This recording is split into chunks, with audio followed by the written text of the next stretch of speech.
the last hour, President Zelensky has been reflecting on the last years at a service in Kyiv. We can talk now to our next guest. We're joined now by the former US Special Representative for Ukraine negotiations, Volker. Great to have you with us. 4 years since the beginning of the war in Ukraine. What are your sort of main reflections today? Well, the first is how sad it is that it is 4 years.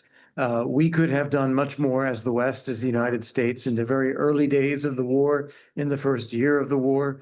We kept saying no to weapon systems. We kept saying no to their use. I don't think we really understood or reacted properly to what Vladimir Putin's intentions were. That allowed the Russians a chance to dig in, build deep defensive lines, and has created something of a stalemate on the front line.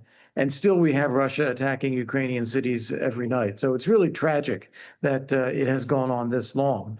And we do need to do everything possible to end it as soon as possible.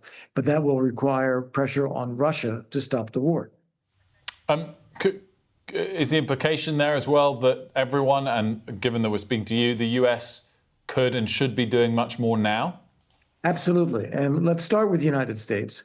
I think that the United States needs to apply secondary sanctions on anyone who is dealing with Russian oil and gas and doing everything that we can to cut off the flow of money to the Kremlin. That money is fueling the war.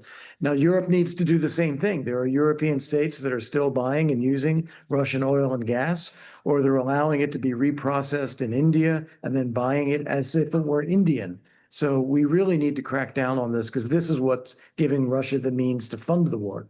The second is sanctions on use of Western long range into Russia. This is a horrible decision made during the Biden administration, continued under the Trump administration. Russia has basic impunity in terms of building the missiles, building the drones, using the airfields, creating the fuel depots, and sending those weapons at Ukraine every night. We've got to give Ukraine the ability to take those things out because their air defenses will never be enough to cover the number of weapons that are coming in. Just as we've been talking, we've had a couple of drops through from the Kremlin. This is on Telegram. They've said the goals of the special military operation have not yet been achieved, so the operation continues. They can't give dates for the next talks on Ukraine.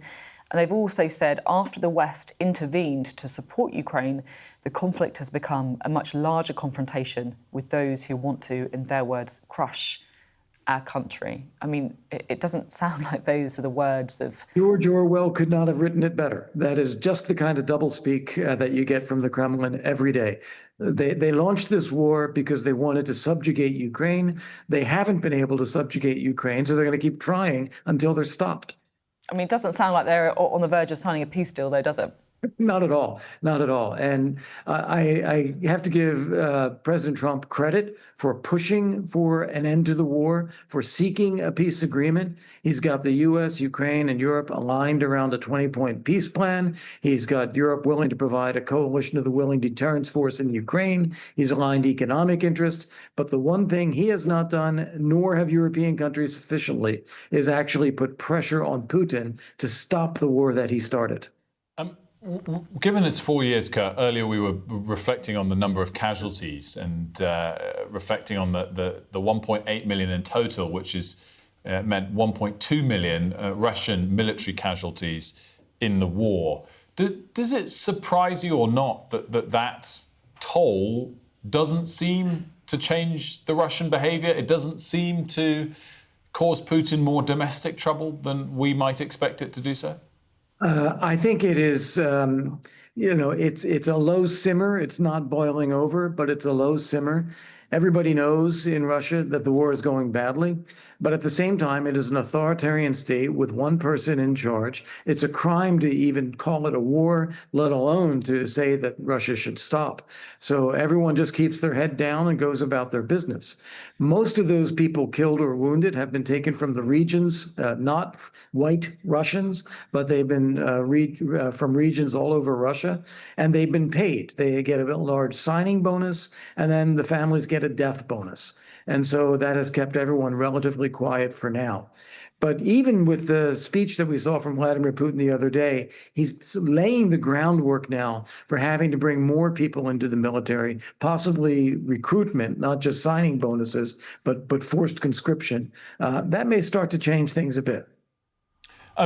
Just finally, Kurt, in terms of what needs to be done, again, from the Western perspective, is there anything that easily could be done that would be game-changing? I mean, there's sanctions, and we've announced more today, but the extent to which they'll actually target Chinese and Indian buyers of oil and gas remains to be seen.